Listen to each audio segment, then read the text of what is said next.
Përshëndes të nderuar shikues nga studio e lajmeve në Blu Televizion.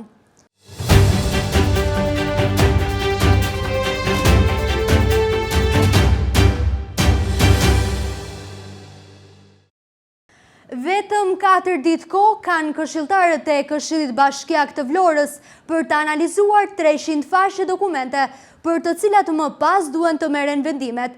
Praktikisht, këshilltarët e Këshillit Bashkiak Vlorë nuk kanë kohë fizike të lexojnë materialet e kur mungon koha për të lexuar, vota rrezikon të bëhet dekor dhe mbledhjet e Këshillit teatër i dobët. Për më shumë, shënimi redaksional. 300 fashe dokumente, 4 ditë kohë për t'i analizuar dhe për të marrë një vendim. Praktikisht, këshilltarët e Këshillit Bashkiak Vlorë nuk kanë kohë fizike t'i lexojnë materialet e jo më t'i analizojnë e të marrin vendime të pjekura në dobi të komunitetit. Komisionet e Këshillit Bashkiak Vlorë u mblodhën sot për të shërtuar rreth 300 fashe projekt vendime dhe relacione, ndërsa mbledhja vendimarrëse është lënë vetëm 4 ditë më pas. Brenda dosjeve ka prona shtetërore, interesa private, ndryshime buxhetore, taksa, tarifa, harta, kanale kulluese dhe miliona lek. Të gjitha këto kërkojnë kohë, verifikim dhe pyetje serioze, jo thjesht një firmë në fund të faqes. Bashkia Vlorë kërkon të nisë procedurat për marrjen e mbi 210.000 metrave katror nga Ministria e Mbrojtjes te fusha e aviacionit, por qytetarëve ende nuk i është paraqitur një projekt konkret që shpjegon pse nevojiten këto 21 hektar. Thuhet se prona do të përdoret për projekte publike, por pa një plan të qartë, pa kosto, pa afate dhe pa garancir për përdorimin e saj, çdo përgjigje mbetet e paplot. Në radhim, një subjekt privat kërkon në rrugë hyrëse mbi një pasuri të regjistruar si rrugë plus kanal. Dokumentet thonë se kanali ka humbur funksionin pas ndërtimit të bypassit, mirë po uji nuk njeh projekt vendime dhe as justifikime. Nëse nesër krijohen probleme me kullimin, kush do të mbajë përgjegjësi? Bashkia, privati apo qytetarët që do të përballen me pasojat? Ndërkohë, një rregullore e re për hapësirat publike kërkohet të miratohet. Interesante është që në zonat e caktuara, kryetari i bashkisë mund të përcaktojë edhe format, materialet dhe ngjyrat e tavolinave, tendave dhe pajisjeve të bizneseve. Në buxhet hiqen 90 milion lek nga palestra e shkollës 4 heronjt dhe nga rruga pranë stacionit të trenit.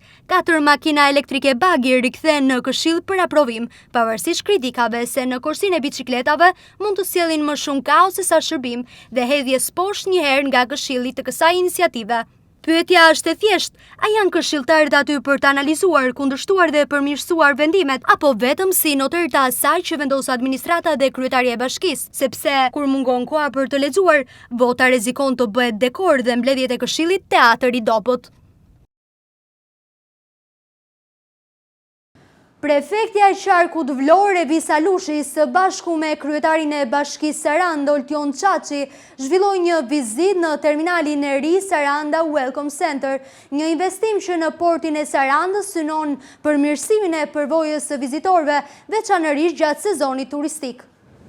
Terminali i ri i udhëtarëve në qytetin e Sarandës, i njohur ndryshe si Saranda Welcome Center, është vizituar nga prefektja e Qarkut Vlorë Evisa Lushi.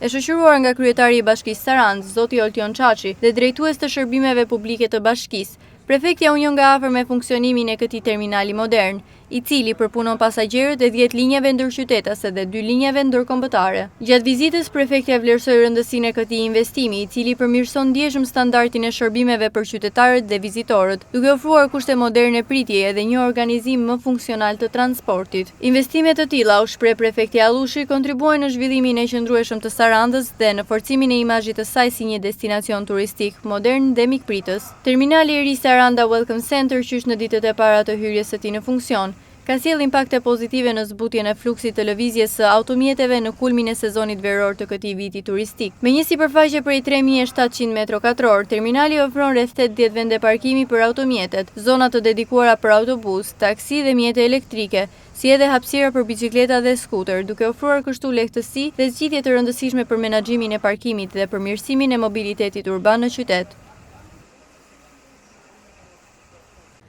Një operacion shpëtimi është zhvilluar në orët e para të mëngjesit të së premtes, pasi të rrezikuar në det të hapur 11 emigrant nga vende të ndryshme të lindjes së mesme kanë lëshuar sinjalin SOS. Efektiv të Delta Forces dhe të policisë kufitare arritën të lokalizonin gomonen dhe të nxjerrin në breg 11 emigrantët.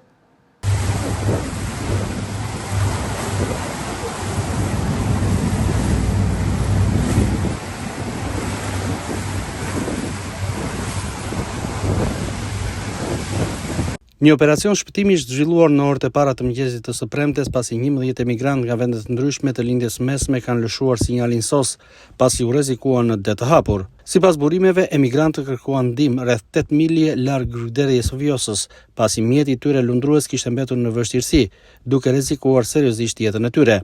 Në ndihmë të tyre kanë shkuar menjëherë me shpejtësi edhe strukturat e shpëtimit, si Delta Force, Policia Kufitare dhe Guardia e Financa, duke bërë të mundur ndërhyrje në kohë dhe shpëtimin e gjithë personave që ndodheshin në bord. Pas alarmit SOS në orët e para të mëngjesit të së premtes, ku 11 emigrantë palishëm po kalonin nga Grykderdhja e Vjosës në drejtim të Italisë, kanë rrezikur të mbyten. Menjëherë në lëvizje janë vendosur njësia Delta Force, Policia Kufitare dhe Guardia di Financa për të shkuar dhe për të ardhur në ndihmë, ku arritën që të shpëtonin 11 emigrantët nga vendet e lindjes së mesme. Por ajo çka po heton Drejtoria Vendore e Policisë së Vlorës, bën e dije se ku është gjetur mjeti lundrues, pasi 11 emigrantët nuk kanë patur komunikim me palën shqiptare. Megjithatë, dyshimet e forta janë që gomonja është siguruar nga grup i cili ndihmon emigrantët të kalojnë në mënyrë të palishme kufirin. Në operacion morën pjesë efektiv dhe mjetet lundruese Delta Force, Policisë Kufitare, Guardia e Financës, të cilët arritën të lokalizonin gomonën dhe të nxjerrin në breg 11 emigrantët. Ata rezultojnë të jenë shtetas nga Haiti, Afganistani, Bangladeshi, Liberia dhe Pakistani. Burime bëjmë në dije se destinacioni i tyre ishte Italia. Në momentin kur nisi operacioni i shpëtimit në mjetin lundrues ndodheshin vetëm emigrantët dhe nuk është konstatuar prania e personave të tjerë.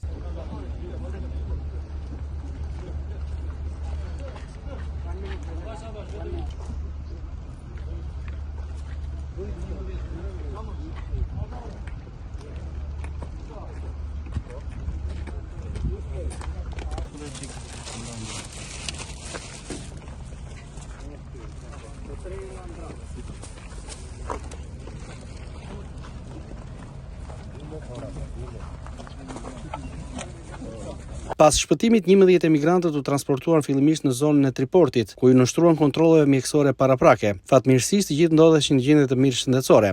Më pas ato u shoqëruan në Drejtorinë Vendore të Policisë Kufitare, ku do të merren në pyetje për të sqaruar rrethanat e ngjarjes dhe itinerarin që ka ndjekur. Ndërkohë, policia ka nisur hetimet për të zbardhur të gjithë dinamikën e kësaj ngjarje. Po verifikohet se ku e kanë siguruar emigrantët mjetin lundrues, nëse janë ndihmuar nga persona të tretë apo dhe nga rrjetet e trafikimit të emigrantëve, si dhe po punojnë për identifikimin e personave të tjerë që mund të kenë organizuar këtë tentativë të kalimit të palishëm të kufirit drejt Italisë. Autoritetet vijojnë hetimet ndërsa pritet që dëshmitë e emigrantëve dhe veprimet e mëtejshme procedurale të hedhin edhe më shumë dritë mbi këtë rast.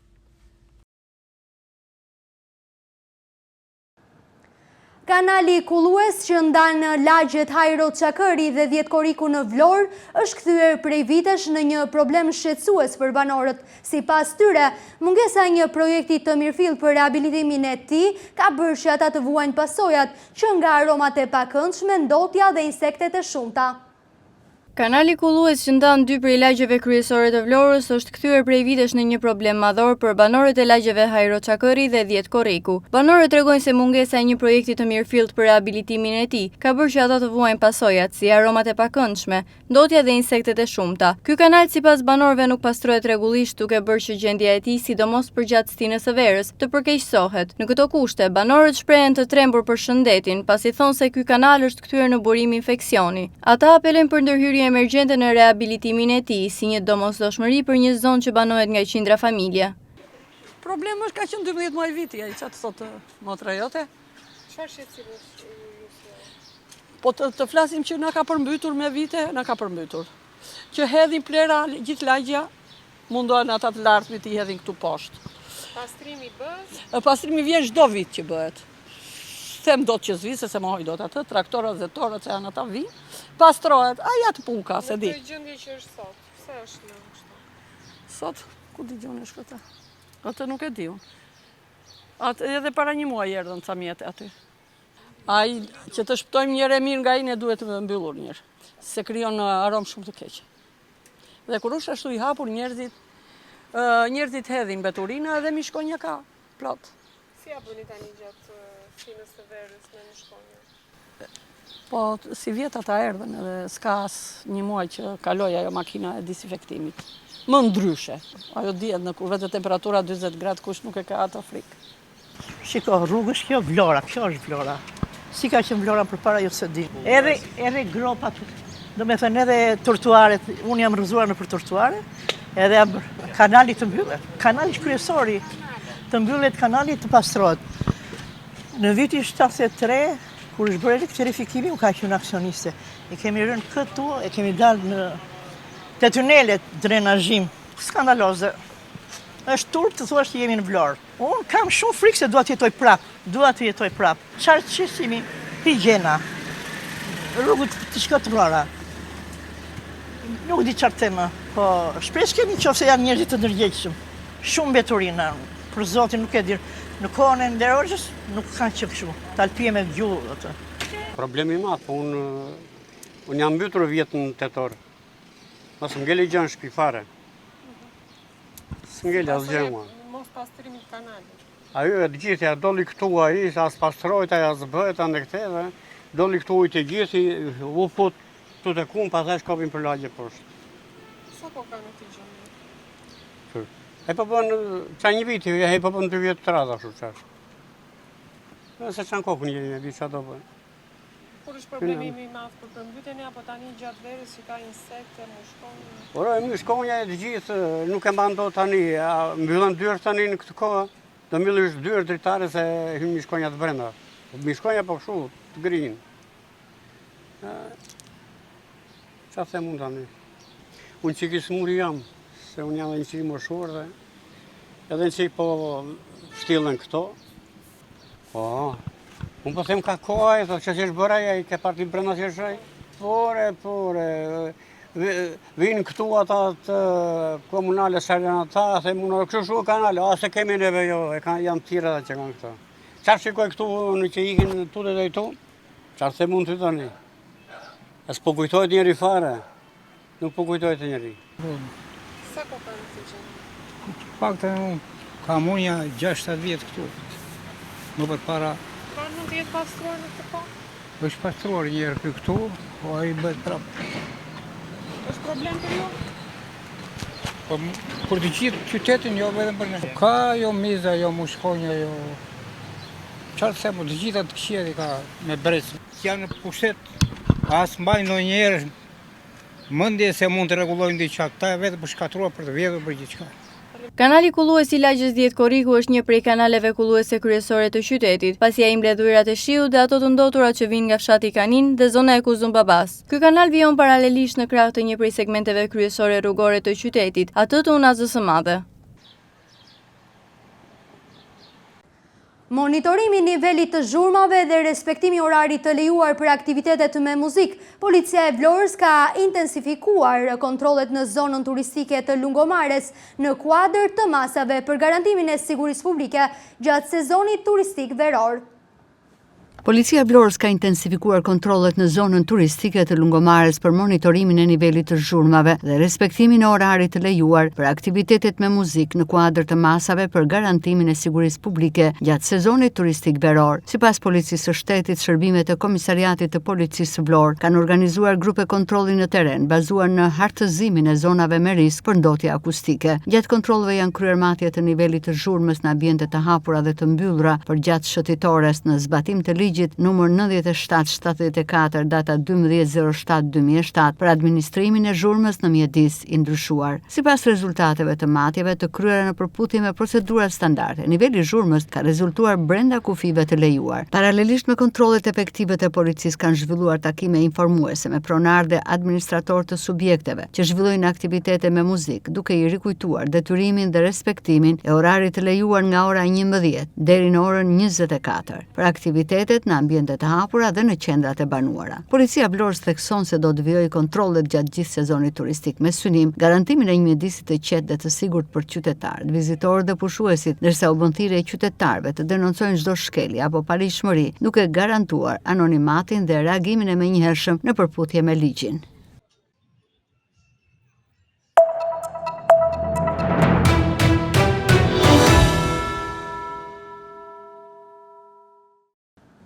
Pas një muaj intensiv me provime dhe mbrojtje diplomash, Departamenti i Gjuhës Shqipe dhe Letërsisë ka përmbyllur me sukses ciklin akademik në programet bachelor dhe master, duke shënuar një tjetër etapë të rëndësishme në përgatitjen e brezit të ri të mësuesve dhe specialistëve të Gjuhës Shqipe dhe Letërsisë Shqipe.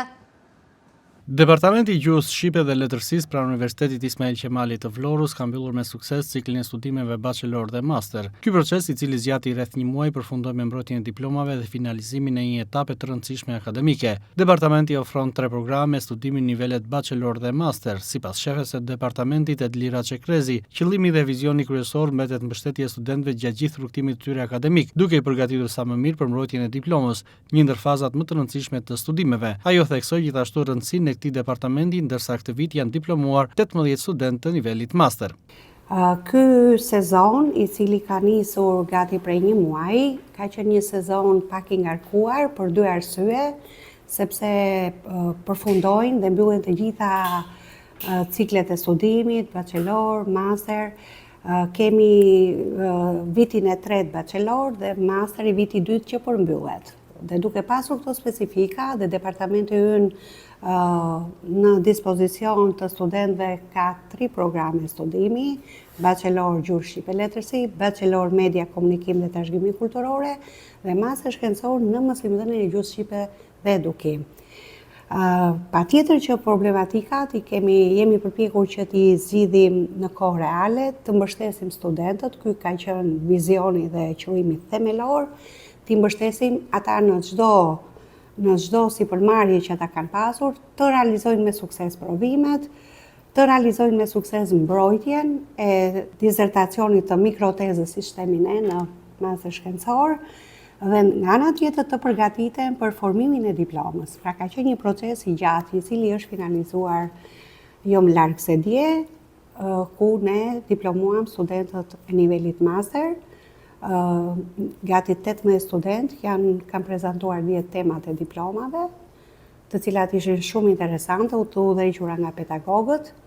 Një moment që unë do t'a quaja që edhe kemi ka përcyer me sukses, ka qenë procesi i kontrollit të antiplagiaturës, e cila erdhi sipas një vendimi të Senatit, ku temat e diplomës do të kalonin në këtë proces, dhe me bashkëpunim të gjitha dhe të strukturave të rektoratit, ne realizuam edhe këtë proces dhe të gjithë studentët e kaluan këtë moment, u futën dje në provimin e diplomës dhe mbatën rezultate shumë të mira.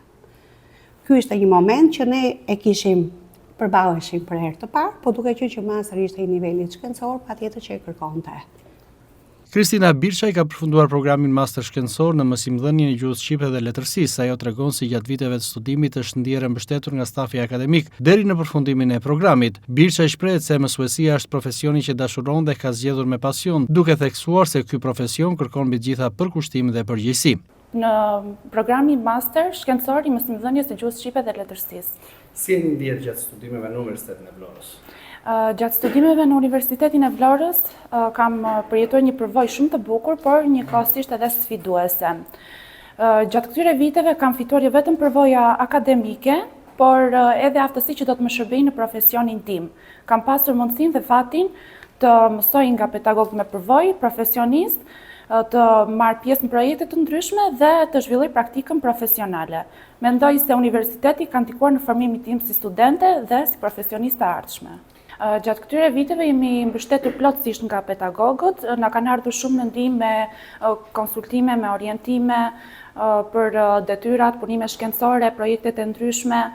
Kemi mësuar shumë nga ata, nga ligjëratat e vëra të tyre, të cilat na kanë ardhur shumë në ndihmë. Gjithashtu, kemi pasur një kombinim shumë të mirë të njohurive teorike dhe praktikës, dhe kjo na ka përgatitur më mirë për të ardhmen. Si e ndjen veten këtë profesion? Po, më pëlqen shumë ky profesion. Kam zgjedhur degën e Gjuhës Shqipe dhe Letërsisë sepse kam pasion gjuhën, letërsinë dhe mësimdhënien. Besoj se profesioni i mësueses është një nga profesionet më të rëndësishme sepse lidhet drejt për drejt me formimin dhe edukimin e brezave të rinj. Dhe besoj se profesioni i mësueses është një profesion që kërkon shumë përkushtim, përgjegjësi dhe dëshirë të vazhdueshme për të mësuar. Faleminderit shumë.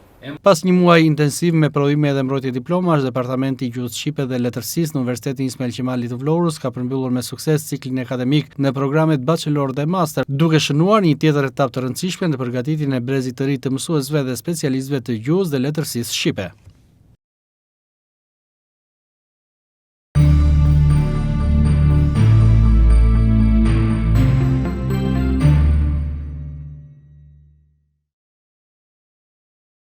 Tingujt unik të ISO polifonisë shqiptare në kolonën zanore të filmit Odisea të regjisorit Christopher Nolan.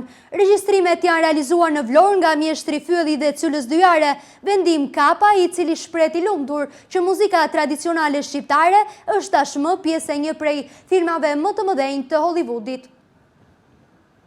Polifonia shqiptare e jugut në kolonën zanore të filmit Odisea, filmi më i ri i regjisorit Christopher Nolan, sjell në kolonën e tij zanore tingujt unik të ISO polifonisë shqiptare. Regjistrimet janë realizuar në Vlorë nga mjeshtri Fyllit dhe Cylës Dyjare, vendim Kapaj. Për rreth 5 orë, regjistrimet u zhvilluan në Teqen e Kuzum Babas në Vlorë, në pranidhe të kompozitorit Ludvig Goransson, autori kolonës zanore të filmit. Kërkimi për një identitet epik muzikore çoi ekipin krijues drejt zgjedhjes së polifonisë shqiptare, si elementi që jepte filmit atmosferën e dëshiruar. Mjeshtri vendim Kapaj tregon se si u kontaktua nga ekipi realizues dhe kujton momentet e veçanta të regjistrimit, të cilat u zhvilluan në orët e para të mëngjesit në Vlorë. Jam shumë i lumtur dhe i lumturuar që instrumentet e mi popullor të labërisë time çfaqet sot në skenat botërore nëpërmjet artistëve të Hollywoodit. Dhe i falenderoj shumë kompozitorit Ludovin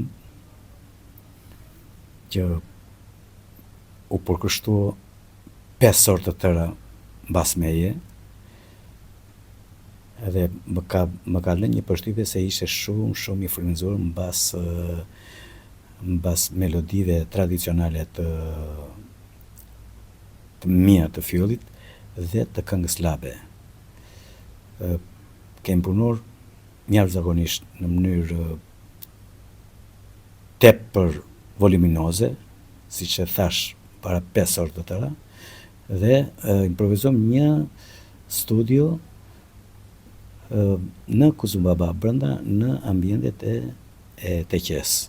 I falenderoj shumë edhe stafit të Teqes së Kuzumbabas që na krijoi mundësirat atje që pëm kolonën zanore, atje është për tek shtëpia e Perëndis që themi ne, edhe e ka bekuar i madhi Zot. Si rat në kontakt dhe për çfarë filmi, mund të na tregosh diçka? Kontakti i parë ka qenë, më mori një mik im i vjetër, me mjeshtër, më tha mua do të vinë disa miq të Shqipërisë, të huaj, janë miq të Shqipërisë që kërkojnë ty, kanë punë me juve. Dhe ju lutem respektoj, me kënaqësi thash. Dhe i them shumë faleminderit.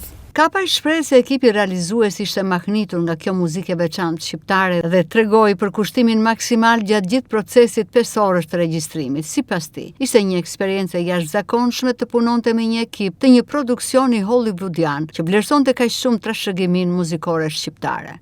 Ata e kishin studiuar prej kohësh këtë dhe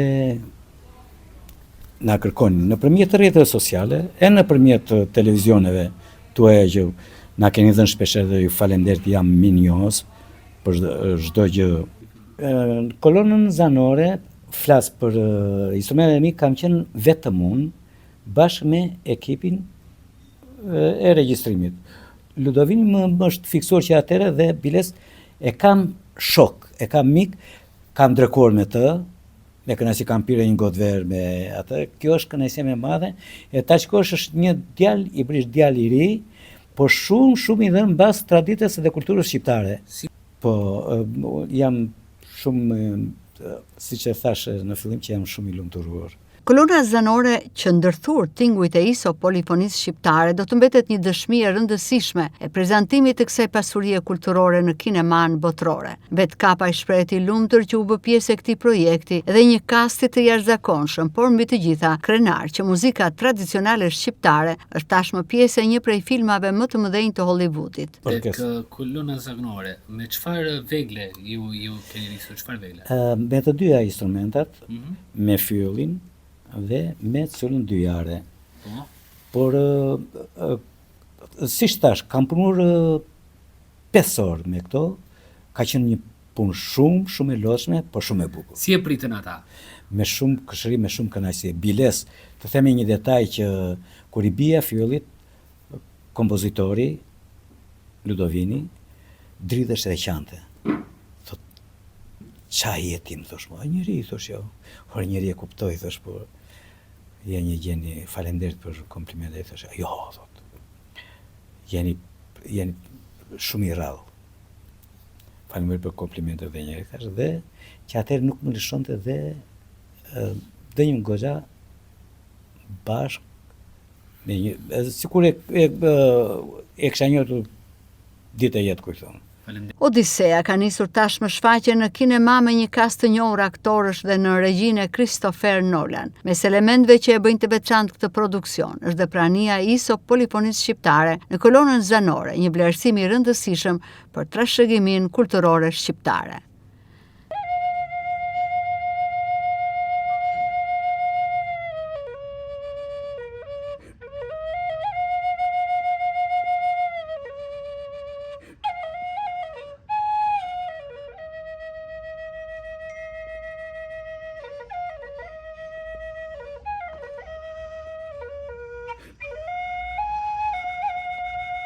Inspektorët e Agjencisë së Bregdetit vijojnë monitorimet dhe kontrollet për gjatëvijës bregdetare të Imarës, me fokus ruajtjen e hapësirave publike të plazhit dhe garantimin e aksit të lirë për pushuesit. Vijojnë monitorimet dhe kontrollet në teren për gjatëvijës bregdetare të Imarës me fokus ruajtjen e hapësirave publike të plazhit dhe garantimin e aksesit të lirë për pushuesit. Kontrollet po zhvillohen në zbatim të hartës së stacioneve të plazhit, të përcaktuar mbi bazën e propozimeve të bashkisë dhe të miratuar nga Komiteti i Menaxhimit të Sezonit Turistik. Specialistë e Agjencisë Kombëtare të Bregdetit janë vendosur në Llaman dhe në Imar, në bashkëpunim me Bashkinë Imar, dhe po zhvillojnë inspektime në teren, duke liruar hapësira publike dhe garantuar respektimin e sipërfaqeve të miratuara për qytetarët dhe vizitorët. Siç mësohet, Agjencia Kombëtare e Bregdetit po kryen kontrolle në të gjitha zonat bregdetare, me qëllim garantimin e standardeve të kërkuara për menaxhimin e plazheve dhe ofrimin e një eksperience sa më cilësore për pushuesit. Sipas kësaj agjencie, respektimi i hapësirave të miratuara dhe lirimi i sipërfaqeve publike mbeten prioritet për një Bregdet më të aksesueshëm, ku zhvillimi i turizmit ecën paralelisht me të drejtën e qytetarëve për të shijuar vijën bregdetare.